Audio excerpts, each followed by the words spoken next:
Hello and good morning, good afternoon, whatever time it is, wherever you are in the world. I just wanted to say thanks very much for your time and spending 10 short minutes listening to what we have to say today. And this is about the world's number one energy solution, the greatest story never told, brought to you by WattSmart Energy in partnership with Best Energy.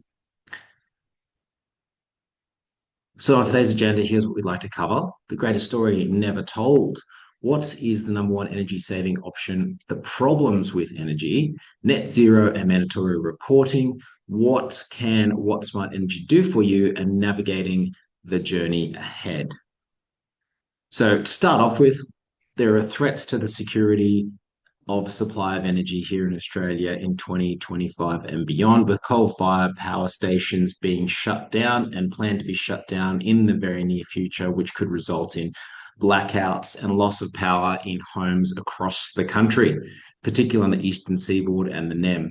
Rising energy prices are hitting hard on businesses and homeowners alike.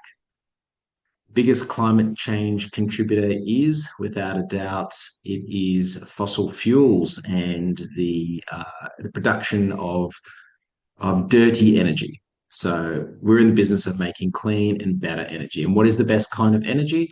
Well, it is not necessarily solar, although it's good. It is not necessarily wind, although also good, or hydro, also good. But none of the above, in fact, are as good as the cheapest and cleanest, most accessible energy source, which is, of course, energy efficiency. WattSmart.energy is your friend in this arena.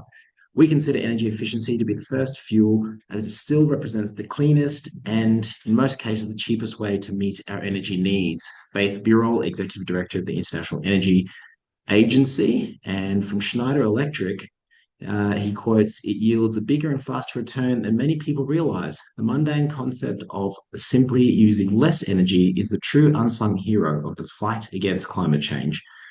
And so, is energy efficiency really our cheapest energy source? Well, let's look at the various options. The levelized cost of energy is essentially where you take the cost of building a power plant, you look at the energy it's going to generate over a period of time, and you end up what is called the levelized cost of energy, or cost per kilowatt hour, that you may be more familiar with when you look at your electricity bill. And that will vary depending on the type of asset that is built, from gas to coal to nuclear, solar thermal, solar PV rooftops, geothermal wind, and of course, energy efficiency, where we just get smarter about what we do and how we use our energy. Energy efficiency is typically the lowest cost with the highest return compared to the supply side, which is solar, battery storage, wind generation, etc. Saving energy by energy efficiency generally can be achieved at one third to one fourth the cost of fossil fuel based supply side alternatives. Typical investment returns look like this: 40% on energy efficiency endeavors, renewable energy around 25%, perhaps a little bit better than that in some instances. And of course, typical business investments are around the 10%, perhaps a little bit greater as well.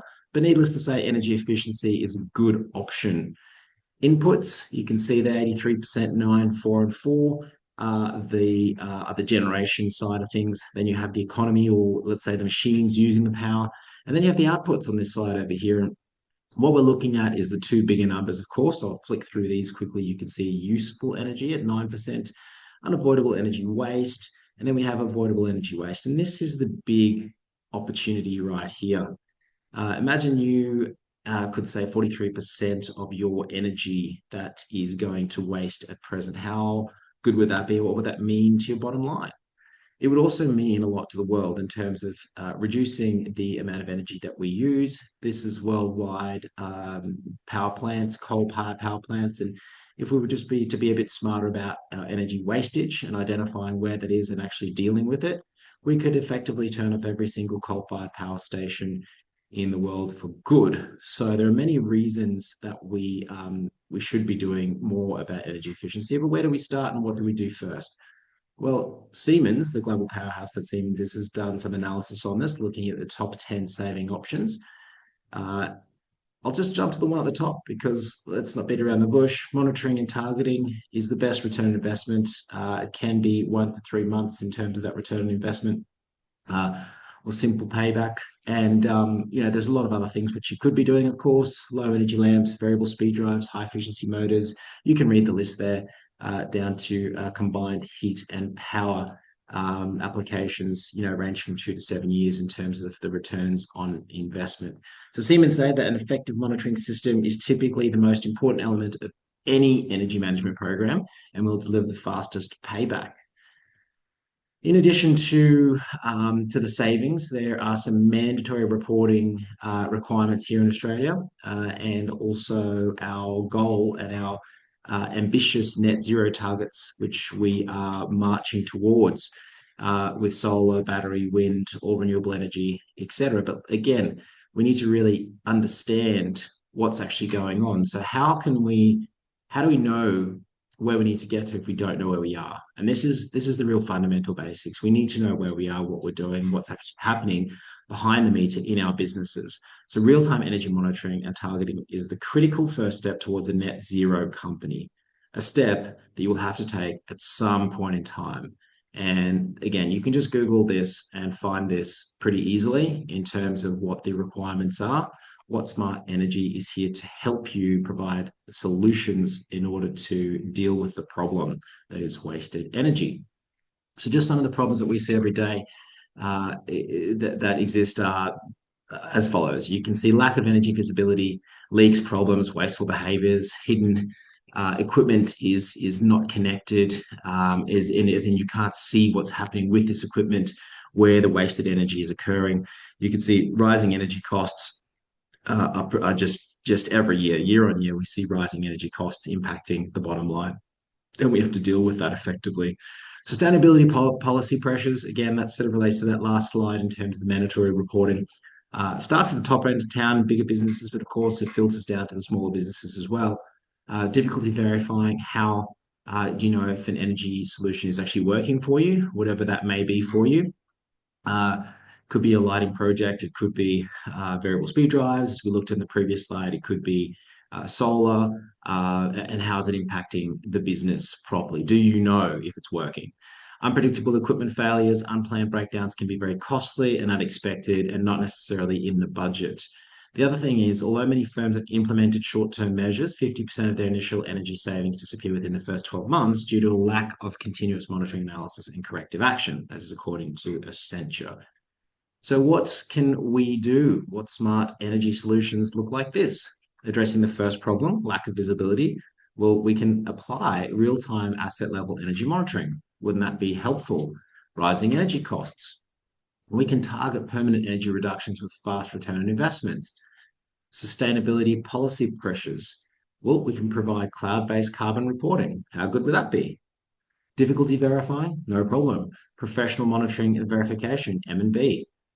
And unpredictable equipment failures, unplanned breakdowns that are very costly. Well, what if we could what if we could track your assets and we could have predictive maintenance and alarms to when there are going to be problems, or when the end of life of that asset is likely to occur? How good would that be?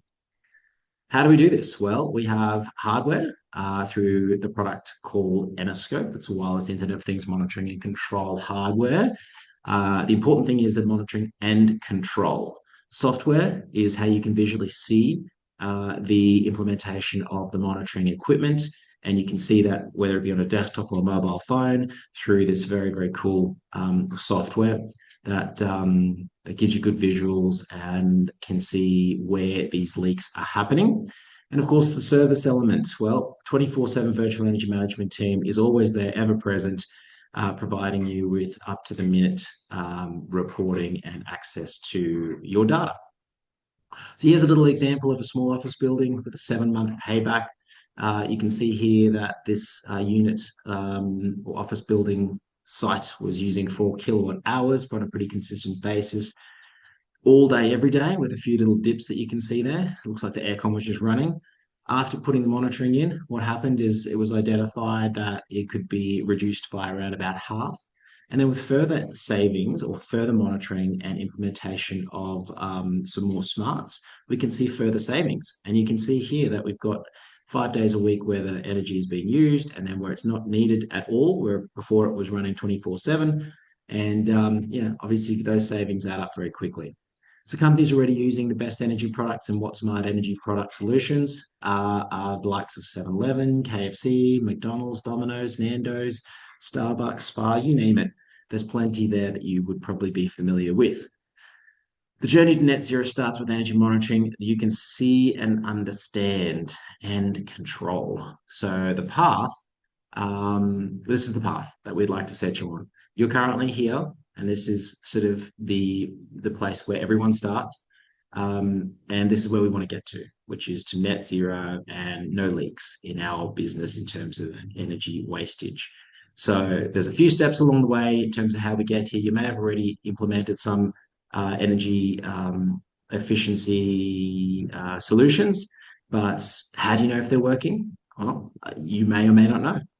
Um, what we can offer for you is a gap analysis. The gap analysis is essentially identifying the current state, setting goals for the future state, establishing the gap between the current and future states, and then creating a plan to close the gap. Well, doesn't that make sense? It's a simple, simple thing to do, and it's very effective. And so if you're ready to get started, well, let's fill out the form to complete the gap analysis. We look forward to working with you. And WattSmart Energy is here to help you guide you through every step along the way. Thank you very much for your time and listening today. We look forward to working with you. All right, bye for now.